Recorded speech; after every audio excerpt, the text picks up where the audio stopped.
I stood at the gates of my dream university on graduation day, holding a diploma that nobody believed I would ever earn. 7 years earlier, my parents told me I was no longer their son. I was 18, hopeful, and completely unprepared for what came next. I thought family meant unconditional love. I thought home was the safest place on earth. But the night of my 18th birthday changed everything I believed about belonging. My father's words still echo in my mind today. Before I share what happened, I would love to know where you are watching from. Drop your location in the comments below, hit that like button, and subscribe if you have not already. Let me take you back to where it all began, the night I lost everything I thought I knew about family. My name is Yola, and I grew up in a small town in Ohio, the kind of place where everyone knows everyone and families are supposed to stick together no matter what. From the outside, we looked like a typical middle-class family. We had a decent house with a white fence, two cars in the driveway, and neighbors who waved at us every morning. But behind closed doors, things were different. My father, Gerald, was 52 years old when my life fell apart. He worked as a construction engineer and carried himself with an air of authority that demanded respect. He believed in discipline above all else. Rules were rules, and questioning them was not an option. He rarely smiled at me, and when he did, it never quite reached his eyes. I spent years trying to figure out what I had done wrong to make him so distant. My mother, Diane, was 49. She worked as a nurse at the local hospital, spending long hours caring for strangers, while our family slowly crumbled at home. She was kind in her own way, but she never stood up against my father. Whatever Gerald decided, Diane accepted. I cannot remember a single time she disagreed with him openly. She moved through our house like a ghost present, but powerless. Then there was my older brother, Marcus. He was 4 years ahead of me, and from the moment I could understand what favoritism meant, I knew he was the golden child. Marcus got the newest clothes, the best bedroom, the car on his 16th birthday. When he graduated high school, our parents paid for his entire college education without hesitation. They attended every single one of his football games, cheered at his graduation, and threw him a party that the whole neighborhood talked about for weeks. I tried not to let the differences bother me. I told myself that maybe I just needed to work harder, be better, prove myself worthy of the same love. So I did everything right. I studied until my eyes burned. I took advanced classes and maintained nearly perfect grades. While other kids spent their summers at the beach, I worked part-time at the local grocery store, bagging groceries and stocking shelves to save money for college. I had a dream of becoming a doctor, specifically in the field of biomedical science. I wanted to help people, to make my parents proud, to show them that I was worth investing in. By my senior year of high school, I had achieved something remarkable. Despite coming from a town where most kids went straight into factory jobs or trade schools, I got accepted into a university with a partial scholarship. It covered about 60% of the tuition, which was more than most students from my school ever received. I was thrilled. All I needed was for my parents to help with the remaining costs, just like they had done for Marcus. I waited for the right moment to bring it up. My 18th birthday seemed perfect. It was supposed to be a celebration, a milestone marking my transition into adulthood. My mother made my favorite dinner pot roast with mashed potatoes and green beans. There was even a chocolate cake with candles. For a brief moment, sitting at that table, I felt like maybe things were finally going to be okay. After we finished eating, I cleared my throat and gathered my courage. I told them about the scholarship, about my acceptance letter, about my plans to study biomedical science. I explained that I had saved nearly $3,000 from my grocery store job, but I would need their help to cover the rest. I looked at my father, hoping to see pride in his eyes. Instead, I saw something cold. Gerald set down his fork and looked at me like I was a stranger asking for charity. His voice was flat when he spoke. "You are 18 now. You are an adult. We have no obligation to support you anymore." I thought I had misheard him. I looked at my mother, waiting for her to correct him, to say something, anything. But Diane just stared at her plate, tears forming in her eyes, her lips pressed tightly together. Marcus sat across from me with a smirk that made my stomach turn. He was enjoying this. I asked my father what he meant. I reminded him that they had paid for Marcus to go to college. I asked why I was different. That is when Gerald dropped the bomb that shattered my entire world. Because you are not my son, he said. I have known since you were 5 years old. Your mother made a mistake and I have been paying for it ever since. But my obligation ended the moment you became a legal adult. The room spun around me. I could not breathe. I looked at my mother, desperate for her to deny it, to tell me it was some cruel joke. But she just sat there crying, unable to meet my eyes. In that moment, everything I thought I knew about my life, my family, my identity, crumbled into dust. The week after my birthday was the longest of my life. Gerald gave me 7 days to pack my things and leave. 7 days to dismantle 18 years of memories, to stuff my entire existence into a few cardboard boxes. My mother came to my room once during that week. She stood in the doorway, wringing her hands, and whispered that she was sorry, but when I asked her to stand up for me, to fight for me to stay, she just shook her head and walked away. Marcus made sure to remind me of my place at every opportunity.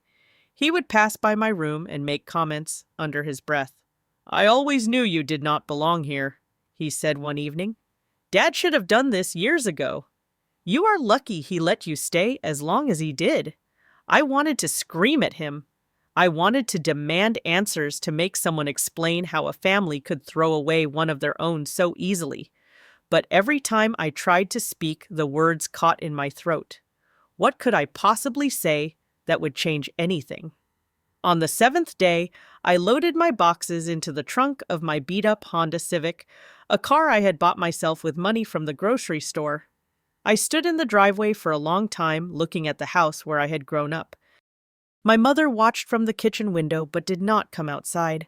My father was at work, probably relieved that he would not have to witness my departure.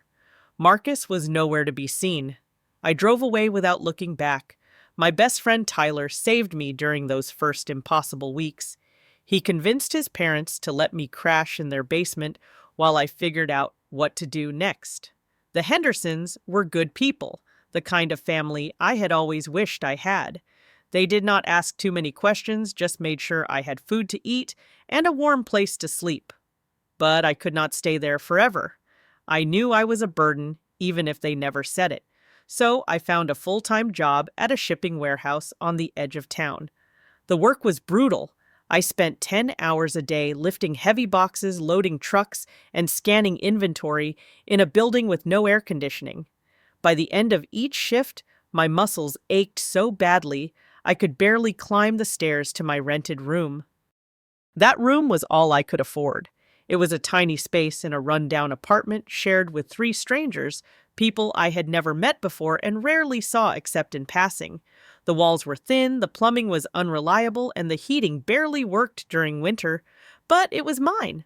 I paid for it with my own money, and nobody could take it away from me. The hardest part was letting go of my dream. Without my parents' financial support, there was no way I could afford university. I contacted the admissions office, explained my situation, and asked if there was any way to defer my enrollment or find additional funding. They were sympathetic but ultimately unhelpful. The deadline passed. My spot was given to someone else. Every night I lay on my thin mattress and stared at the water-stained ceiling. I replayed the dinner conversation over and over in my head. I wondered what I had done to deserve this. I questioned whether I had ever truly been loved or if my entire childhood had been a performance, a lie maintained for appearances. 3 months after I moved out, I ran into someone who would change everything I thought I understood about my past. I was shopping at the supermarket, picking up the cheapest bread and peanut butter I could find, when I heard a familiar voice call my name. It was Ruth, my mother's younger sister. I had not seen her in years. She had always been the black sheep of the family, someone my parents rarely talked about. Now I understood why. She looked at me with such sadness and recognition that I knew immediately she had heard what happened. We sat in her car in the parking lot for over an hour while she told me the truth. The real truth, not the sanitized version my father had weaponized against me. My mother had been unhappy in her marriage for years before I was born. Gerald was controlling, demanding, and emotionally cold. When Diane met someone else, a man who actually treated her with kindness, she made a choice that would haunt her forever. The affair was brief, but it resulted in a pregnancy. Me. Gerald discovered the truth when I was 5 years old after finding old letters that Diane had hidden.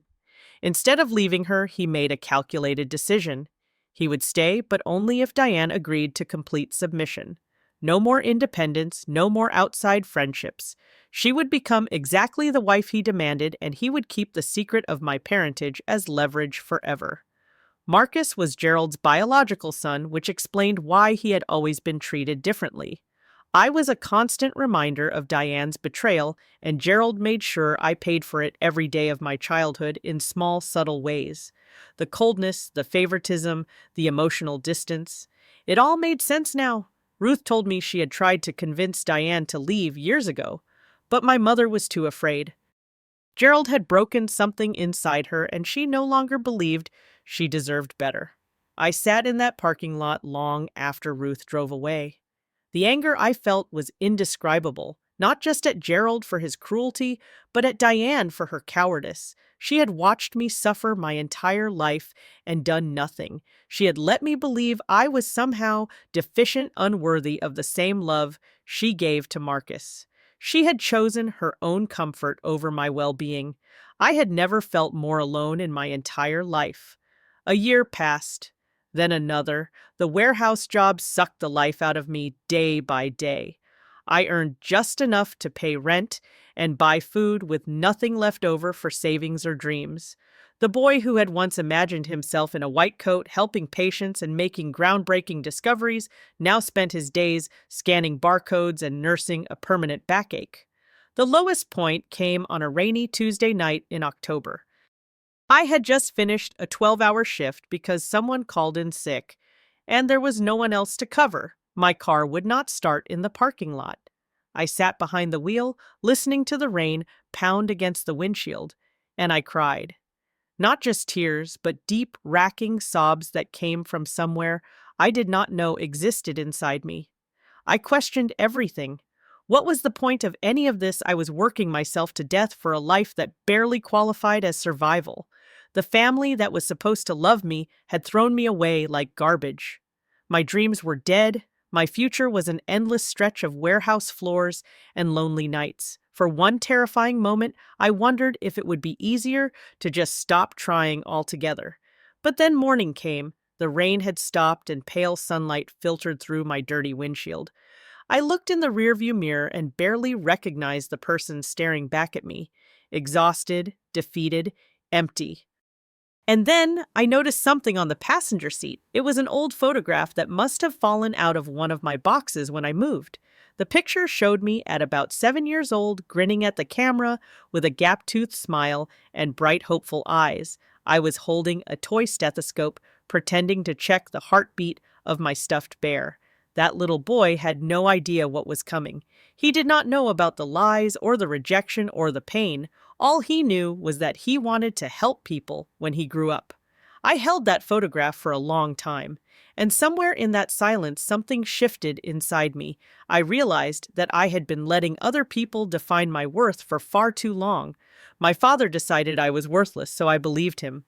My mother failed to protect me, so I concluded I was not worth protecting.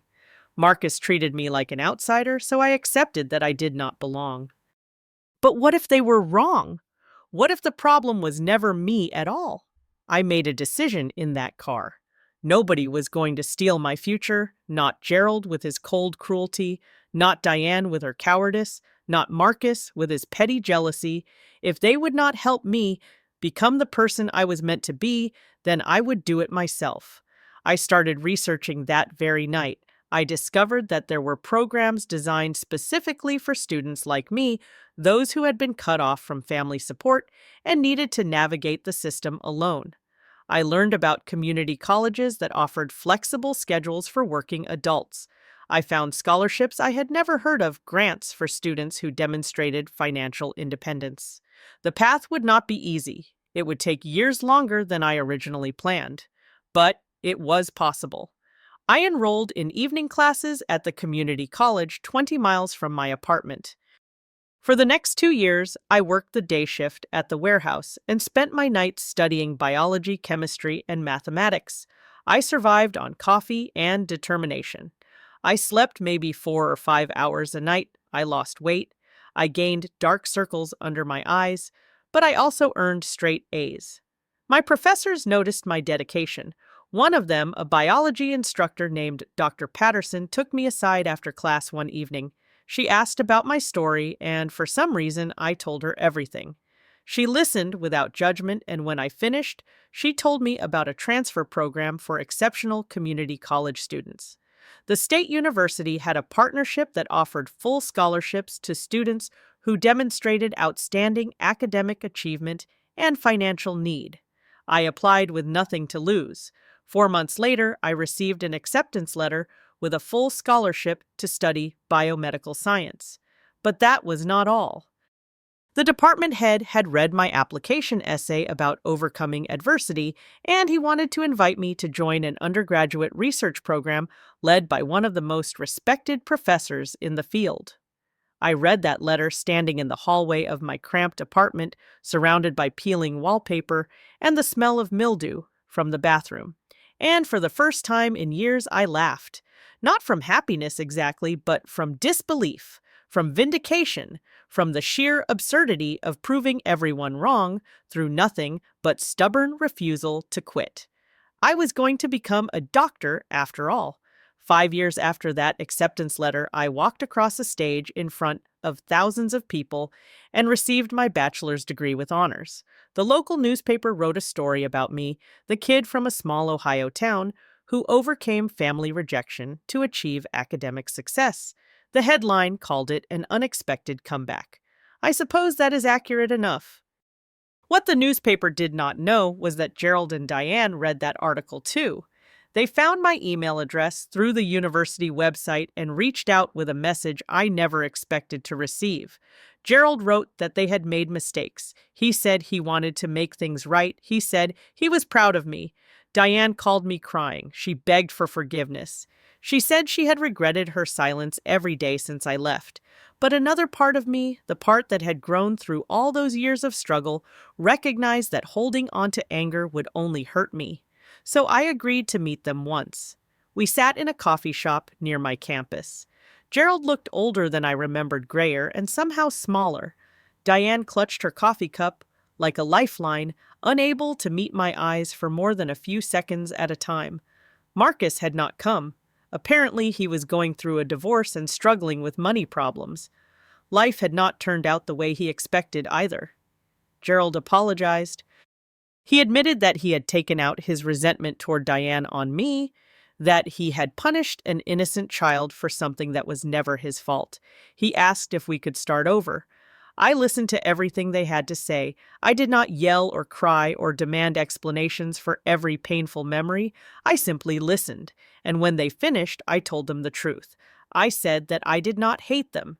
Hate requires too much energy, and I had spent all of mine building a life they told me I could never have. I said that I did not need their approval anymore. For years, I had desperately wanted them to see my worth, to acknowledge that I deserved the same love they gave to Marcus. But somewhere along the way, I stopped needing that validation. I built my own family from friends who chose me, mentors who believed in me, and eventually a partner who loved me without conditions. I told them I was at peace, not because I had forgotten what they did, but because I had refused to let it define me. That was the last time I saw Gerald in person. He passed away 2 years later from a heart attack. Diane and I exchange occasional emails, but we will never have the mother-son relationship I once dreamed of. Some wounds heal but leave scars. That is simply the truth of it. Today, I am in my 3rd year of medical residency at one of the best hospitals in the state. The road here was longer and harder than it should have been, but every obstacle taught me something valuable. I learned that family is not always about blood. My Aunt Ruth visits me every few months, and she has become the maternal figure I always needed. My friend Tyler stood by me through the darkest times, and his friendship means more than any biological connection ever could. I also learned that the people who are supposed to love you sometimes become your greatest teachers even when the lessons are painful. My father taught me that I am not defined by how others see me. My mother taught me the importance of using my voice, of standing up for what matters, even when it is scary. My brother taught me that external success means nothing without internal peace. Most importantly, I learned that your origin does not determine your destination. I was disowned at 18 and denied the support that should have been freely given. But I found my own way forward. I built my own comeback. If you are watching this and you have experienced rejection from the people who were supposed to protect you, I want you to know that their failure says nothing about your worth. You are not broken. You are not unlovable. You are not destined to struggle forever because someone else could not see your value. Your story is not over. Your comeback is waiting. So let me ask you this. Have you ever had to rebuild your life after someone you trusted let you down? What helped you find your strength again? Share your story in the comments below. I read every single one, and your experience might be exactly what someone else needs to hear today. If this story touched you, please give it a like and share it with someone who might need this message. Subscribe to this channel so you do not miss more stories like this one. And remember, no matter what you are going through right now, you have more strength inside you than you know. Thank you for watching, thank you for listening, and thank you for being part of this community. I wish you courage for whatever battles you are facing, and I hope you find the peace that comes from knowing your worth has never depended on anyone but yourself. Take care of yourselves. I will see you in the next one.